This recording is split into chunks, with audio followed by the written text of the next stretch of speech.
Baik, kembali lagi di Jurnal Sinema, masih bersama saya Nicholas Yudifar dan tamu istimewa kita hari ini, Bung Tumpal Tampu Bolon. Jadi salah satu tantangannya sebetulnya masalah waktu juga ya. Waktu yang diberikan dalam sebuah proyek gitu ya. Nah, waktu itu kan relasinya ya ke akhirnya uang. Uang. Itu selalu tuh dua komponen tuh tarik ulur. Kalau mau lama, artinya lu gaji orang lebih lama atau kontraknya lebih lama. Ya nggak selalu gitu juga. Kadang-kadang sebenarnya kalau gue pribadi di hire 3 bulan, di hire 6 bulan, sama gue mintanya. Gue tetap minta gue kerja setahun. Oh gitu. Makanya sepi job.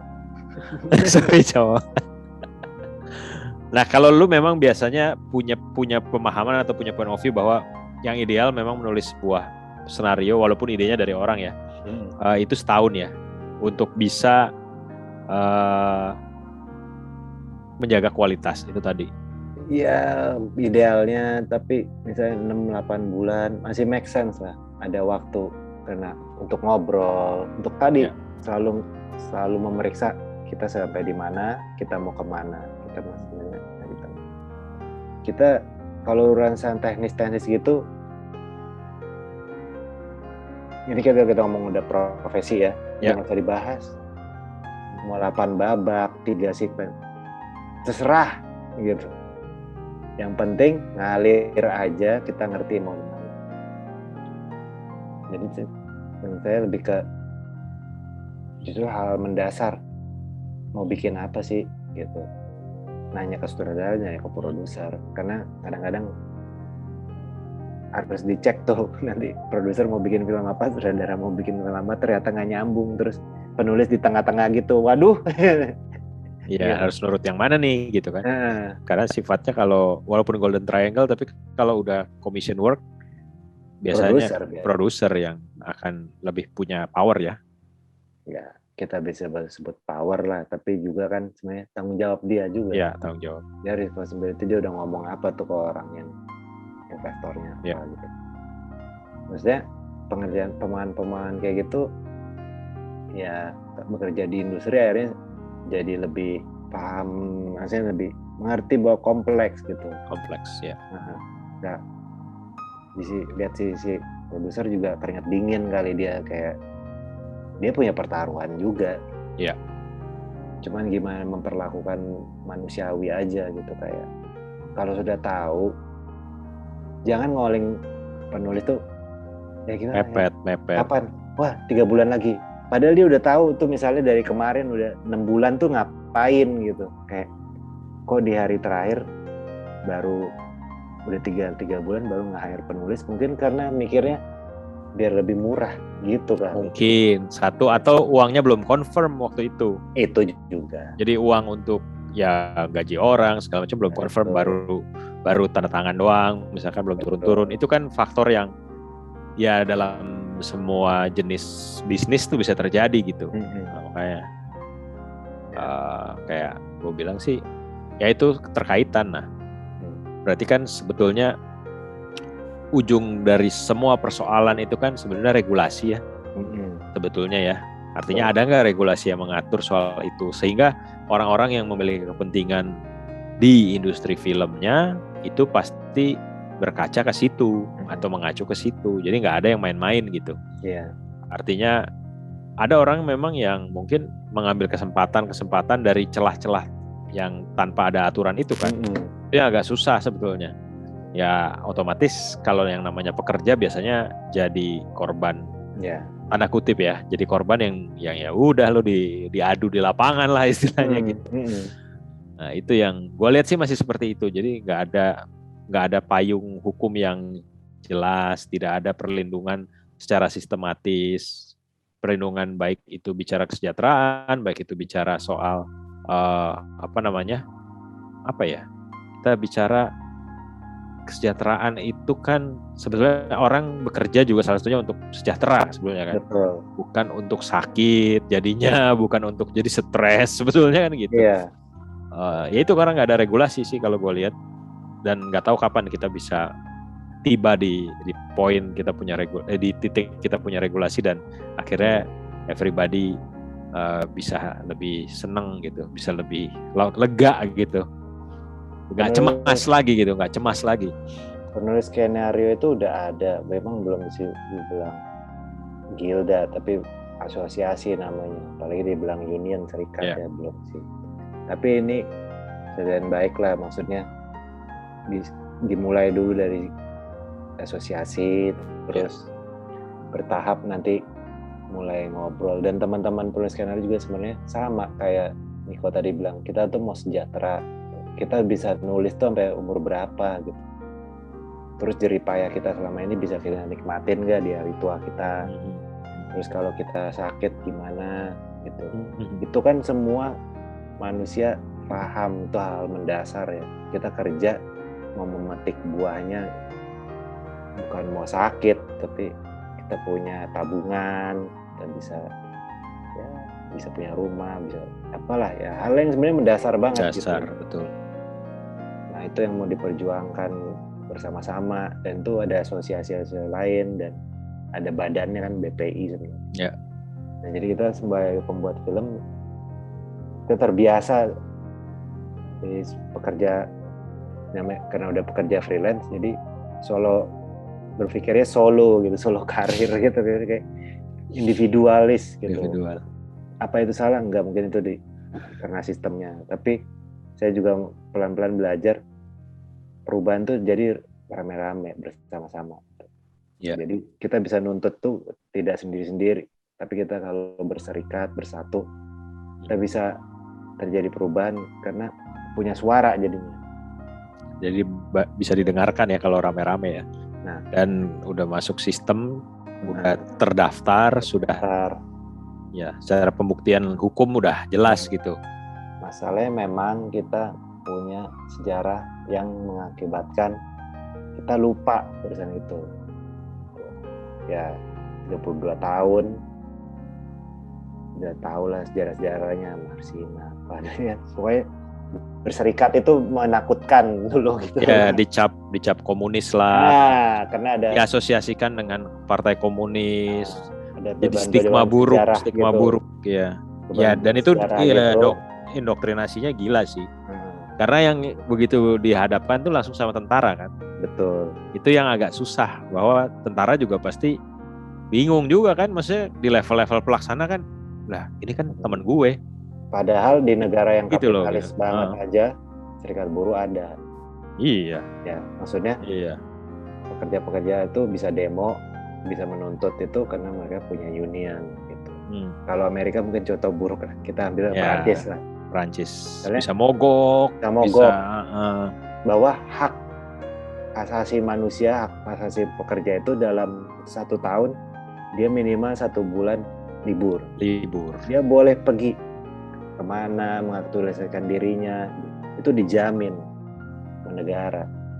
Jadi 1 bulan kalau di total gitu, dia bisa ambil hak itu dan nggak bisa dipecat, nggak boleh. Nggak bisa dipecat, iya. Misalnya di negara Skandinavia, kalau ibu hamil, ya dia boleh nggak kerja tapi tetap digaji. Ya. Bapak hamil juga, maksudnya suaminya juga dapat 3 bulan. Suaminya juga dapat cuti 3 bulan. Jadi kayak masyarakat yang kayak gimana yang mau kita dambakan gitu kan? Ya. Itu kan. Ini besar banget ya kita ngomongnya ya. Lebih dari profesi. Tapi hal kecil karena kita 90% hidup kita tuh kerja. Ya. Kita bahkan identitas kita tuh sekarang kerja kita. Kerja, gitu. Iya. Jadi kalau mau bilang demokrasi, justru nggak usah gede-gede negara ini gimana.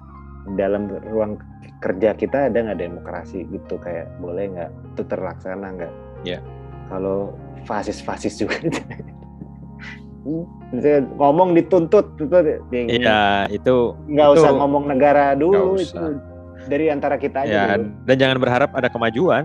Kamu akan stuck di situ aja, di mental penjajah. Ya lu menjajah bangsa lu sendiri gitu. Ternyata ya, kan? Kalau gue lihat sih itu kan, kalau kita kenal dan teman kita sendiri, kita lebih kok bisa kayak begitu kan, kaget Nah, itu yang gue lihat sih. Ternyata ya itu artinya karena nggak ada satu, kalau ada regulasi orang mikir untuk berbuat deviasi, untuk menyimpang gitu kan.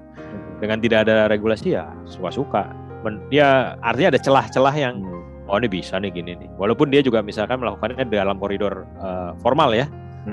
Tapi ya sebetulnya nggak begitu, secara etika nggak begitu. Nah ini yang maksud gue nggak tahu sih. Kalau bicara kayak gini kan bawaannya jadi agak pesimis gitu kan, bawaannya kan. Yeah. Walaupun mungkin di tempat lain teman-teman yang lagi berjuang juga udah keluar keringat luar biasa juga banyak, tapi mungkin kita belum tahu aja gitu.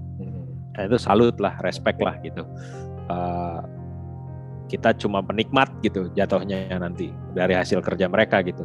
Dan cuma beberapa waktu belakangan cerita-cerita yang gak asik tuh sering kedengeran gitu, dan menurut gue heran dengan udah kayaknya zaman udah maju gini kok masih kayak gitu. Masih gitu kan, kenapa kita heran gitu bergerak gitu kayak canggih-canggih udah ngomong OTT udah apa, tapi hal-hal yang sederhana kayak zaman company juga gitu. Iya. Kok mentalnya masih kayak gitu. Sebelum ngomong kreatif, sebenarnya hal-hal gini karena orang sulit jadi kreatif kalau dia masih takut mikirin mau makan apa besok, ya perutnya masih lapar. Nggak ada tuh mitos-mitos tormented artist menderita jadi muncul ke kreatif, nggak ada, itu bullshit. 1:1 juta mungkin Pramudiana Tatur di Pulau Buru ngetik, mungkin itu bullshit lah. tapi itu nggak semua orang bisa begitu. Itu tahanan politik. Ya gitu. Tahanan politik. Beda sama kalau gue kerja tapi gue nggak bisa makan, terus gue mesti mikir mengawang-awang mesti itu ngawang-ngawang. Yang ada kepala pening ya, belum makan. Jadi mau film Indonesia maju, mau kreatif, mau bersaing di level tertinggi, orang itu ternyata ujung-ujungnya sejahtera dulu. Betul. Baru dia bisa punya waktu. Kalau dia mumet, ya dia nggak harus ke Bali, tapi dia bisa dong kemana, ngajak ke anaknya ke pasar, ngajak keluarganya makan di luar yuk gitu ya. Nggak harus dia liburan. Wah, gue kalau bisa cuma bisa nulis kalau liburan di mana di Labuan Bajo gitu. Nggak harus itu juga. Cara sederhana aja bisa ngajak anaknya. Punya waktu yang seimbang aja ya. Antara ini keluarga, kerja, sosial. Baru kita ngomong kualitas, kreativitas, bersaing di tingkat internasional ya. Nah balik lagi gini Pal, berkelakar sih gue. Gak usah gitu juga udah menang kok. Buktinya menang Pal. Jangan gitu kan juga. Ya, maksud gue itu. Kan kita terbiasa begitu tuh. Iya. Begitu. Terus kalau misalkan nggak menang, elunya aja sih. Wah dibalikin lagi ke personal ya. Padahal yang salah sistem loh. Bukan orang loh. Teman gue yang bukan kompetitor lah, yang sama-sama Asian Short Competition dari Cina. Iya. Oke, lu berapa lama? Gue tanya, rata-rata lu bikin film pendek berapa lama? 6 hari, 8 hari, 12 hari. Kalau di sini jadi film panjang ya? Nah, lu berapa Pak? 2 hari. Pada kaget semua. Tapi gue menang. Sombong banget. Iya. Gimana lu 6 hari? Gimana lu 6 hari katanya gitu kan. Cuman gue gak mau gitu. Gue mau 6 hari. Iya. Kesampaian juga. Kapan kesampaian bikin film pendek? Itu ada yang dari Cina itu sekolahnya di London Film School. London Film School. Oke. Jadi dia 6 hari kena, ya biar nggak jor-joran, nggak kayak 12-in 1 hari, enggak. Iya. Dan memang bagus secara look. Tapi nggak menang. Bercanda men. Cuman gue jiper lihat itu, dia bikin feature aja deh besok. Iya. Actingnya, kamera works apa udah bener banget dah, kinclong. Tapi nggak menang.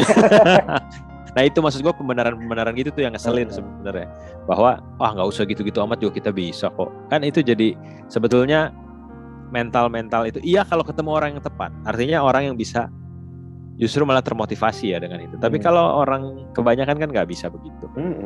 Artinya tidak semua orang punya kualitas untuk selaras dengan situasi kayak gitu. Ada yang akhirnya berhenti gitu karena melihat ya udah, ya itu sih maksud gue, sayang begitu. Ya semoga sih nggak lama lagi akan ada ya terobosan itu. Artinya kita kerja ingin juga punya keseimbangan dalam hidup, dan urusan menang di festival, urusan bikin karya yang bagus itu pasti base-nya atau dasarnya ya sebetulnya keleluasaan itu aja sih, punya keseimbangan pasti kan. Ya. Nah mungkin ini udah agak di penghujung nih Pal, gue mau tanya harapan lo. Kalau tadi kita bicara sebenarnya udah masuk ke ranah tantangan kan, ternyata tantangan kita tuh bukan hanya gimana cara nulis, tapi berhadapan dengan waktu, berhadapan dengan konsekuensi bisnis, terus berhadapan dengan regulasi yang nggak ada gitu. Nah ini harapan lo apa? Kalau harapan sih kondisi-kondisi itu bisa kita berkonsolidasi lah bersama-sama semua asosiasi, teman-teman di luar asosiasi juga boleh, karena mereka juga sama keluarga kita pembuat film gitu. Baik supaya kita semua tadi sejahtera, baru kita bisa berpikir lebih kreatif. Itu bener loh, sejahtera dulu, itu dulu sih kalau sebagai profesi ya. Kalau sebagai pribadi ya tentu ya cita-cita harapan untuk membuat film panjang Krokodilter itu bisa terlaksana.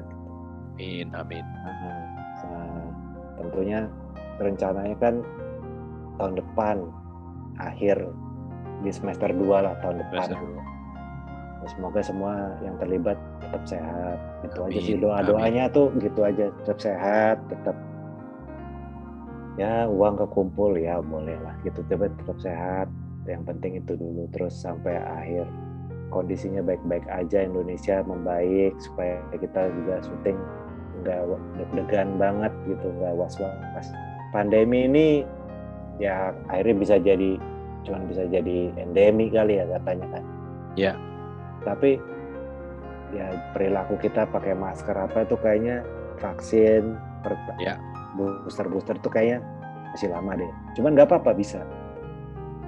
Kayak kemarin di Korea tuh makanya saya kesana ngeliat gitu biar ngalamin gimana cara ngehandle itu selama Busan itu kasus festival tuh kasus COVID itu cuma 1. Oh ada ya, 1 ya. 1 aja. Di festivalnya atau di kota Busannya? Di festivalnya. Di kotanya itu juga di bawah 10 lah kira. Tapi udah bisa dikontrol begitu ya? Nah, tapi masih ada curfew jam 10 Pak, malam tutup semua. Terus masker itu orang bermasker kecuali mereka makan. Iya. Yeah. Dan nggak usah dibilangin, orang pakai masker aja. Jadi bermasker itu secara empirik bener tuh, ada yang works tuh. Dan mereka nggak pernah lockdown, nggak pernah ada bisnis yang ditutup. Bioskop itu sepanjang tahun udah buka. Nggak pernah bioskop mereka tutup, nggak pernah karaoke nggak tutup. Yang tutup tuh cuman klub, karena klub bukanya tengah malam, jadi masuk klub. Tapi nggak ada bisnis yang tutup. Gila nggak? Gimana tuh kayak begitu? Tapi memang gue pengalaman ke Korea atau Jepang itu rata-rata orang kalau kurang sehat itu pasti pakai masker sendiri loh. Iya. Tanpa harus kayak disuruh ya. Kalau di sini kan enggak ya, bersin-bersin aja, batuk-batuk terus ngeludah di mana gitu kan. Maksud gua kayak ya kesadarannya beda gitu.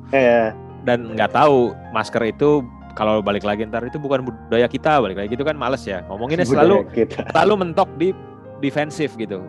Itu yang bikin males sebetulnya. Tapi balik lagi sebenarnya ya itu untuk melindungi orang lain bro, bukan melindungi lu gitu. Iya. Itu kan lebih kayak lu berpikirnya lebih luas lah, lu berpikir orang lain juga, jangan pikirin diri sendiri kan gitu. Sama kayak ngerokok segala macam juga. Lu ngerokok bas-bus ada anak kecil, itu kan logika sederhana ya, lu jangan ngerokok lah. Di Korea tuh orang ngerokok. Tapi ada tuh yang menarik, mereka nggak pernah mau ngerokok ambil jalan. Jadi mereka juga tahu kalau ngerokok memang banyak ada tanda dilarang rokok, tapi sebenarnya nggak apa-apa. Pinggir jalan, tempat sepi, lo ngerokok. Cuman udah, lu pasti nggak kena orang lain. Iya, nggak kena. Nggak ada yang menghakimi lo ngerokok, tapi lu ngerti dong ngerokok tuh gimana enaknya gitu. Iya. Betul. Dan nggak jalan, jadi nggak ada tuh asap bus kena muka orang. Karena emang kesopanan mereka juga lah gitu ya. Dan gue lihat di Korea juga sih waktu itu. Di dalam mobil, tapi dia tutup kaca. Atau tutup kaca. Itu orang kalau di sini bukanya lebar tuh dikeluarin gitu kan. Dikeluarin, kenapa anak naik motor selalu deh gitu kan. Kalau di sana ditutup kacanya loh. Oh, ditutup ya kacanya orang rokok dalam mobil. Oh, nice banget gitu. Mereka nggak sebersih Singapura atau Jepang. Oh iya. Untung masih di mana-mana. Masih ada. Kayak ada tuh hal-hal yang kenapa bisa pandeminya ke-handle gitu kan. Kenapa bisnis nggak tutup? Karena kan ini yang paling bikin efek ngesak itu ekonomi juga ekonomi, ya, kesehatan gitu. Jadi begitu kira-kira selama berfestival ya lancar-lancar aja gitu. Awal-awal kayak mau gimana nih mereka. Tapi memang udah siap mereka sih. Ngelihatnya duduknya juga dipisah-pisah gitu kan. Tetap ada jarak ya. Itu prosedur tetap walaupun ternyata PCR-nya semua negatif gitu kan. Negatif. Udah kasus 1 nggak kendor. Itu sih ya kayak gitu. Ya di sini kasus melandai, ini bukan nol ya, melandai. Tiba rame di mana ya. Karena itu tadi kita juga nggak bisa menyalahkan juga sih, artinya wah salah nih Indonesia penanganan, nggak bisa ngomong gitu juga ya. Karena tingkat kesejahteraan masyarakat juga berbeda gitu. Gue lihat sih gitu ya, dan cara berpikirnya juga berbeda. Kayak sesederhana tadi, gue beberapa kali udah mulai sempet keluar lah, mau makan dine in atau apa gitu. Cuman beberapa tempat yang biasanya gue kunjungin zaman sebelum pandemi itu indoor smoking gitu, sekarang semua melarang untuk indoor smoking. Dan itu bagus sih menurut gue. Iya. Memang udah saatnya juga kali, udah gitu aja lah gitu. Gak apa-apa juga, karena kalau dulu mungkin kita debat ya kayak kayak perokok, tapi sekarang ya udah bener ini gitu aja gitu. Bener. Iya. Dan di Korea sendiri juga dulu masih banyak indoor smoking waktu gua kesana. Udah lama sih. Sekarang udah nggak ada. Udah nggak ada ya. Iya. Oke. Nah, terakhir nih Pal, mungkin bisa kasih pesan, misalkan ada teman-teman yang nonton pengen jadi penulis skenario, ada pesan-pesan nggak? Atau ya gue nggak tahu sih, ini standar yang gue akan lakukan terus. Apa lu mau ngomong apa, atau pesan khusus atau kiat atau apalah, gue nggak tahu. Silahkan. Sabar gitu aja ya. Sabar gitu. Bener sih. Udah sabar, penulis apalagi gitu. Nah, apalagi penulis skenario. Tahu tadi kan kita bahas struktur apa, maksudnya hierarki kerjanya. Banyak banget yang kita bisa kontrol cuma tulisan kita. Terus cerita juga gagal. Film pertama gagal, nggak jadi. Ada yang baru kesempatan kedua. Jadi pun tidak seperti yang diharapkan, bahwa komersial sukses atau critically acclaimed, nggak ada. Cuman toh ternyata bisa kesampaian yang ketiga atau keempat lah gitu, tabula rasa. Ya, dan dapat penghargaan Piala Citra ya. Terus habis itu ya Wiro Sableng bisa dibilang box office nggak ya, 1,5 juta gitu. Box office hitungannya di atas 1 juta bukan sih? Iya. Atau di atas 500.000 bahkan? 1,5 kan? Iya. Film gue ya dari box office. Tahu nggak rasanya apa gimana? Nggak ada rasanya, biasa aja gitu. Jadi kadang-kadang ngarepin gitu kayak. Iya. Ternyata sampai di sana biasa aja. Bukan itunya sih, maksudnya lucu, punya harapan gitu, punya benchmark. Betul. Tapi lebih ke kitanya berproses. Lucunya sih kalau filmnya tentu kita mau bikin film bagus, tapi kita sebagai manusianya gimana ya gitu. Itu yang belajar sih, sabar. Ya. Ada fokus sama yang bisa kontrol. Jadi kalau pembuat film muda ya nulis skenario, ya akses informasi itu udah zaman sekarang gampang banget kalau mau gitu. Dia belajar bahasa Inggris dulu ya, agar lebih terbuka lagi aksesnya. Bisa kok. Saya lahir bukan dari keluarga yang berbahasa Inggris tiap hari gitu, nggak mesti les juga.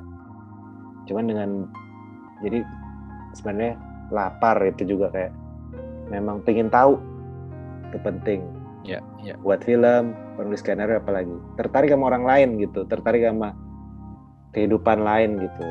Jangan tertarik sama diri sendiri aja gitu. Jadi penulisnya itu dia pengamat, observan.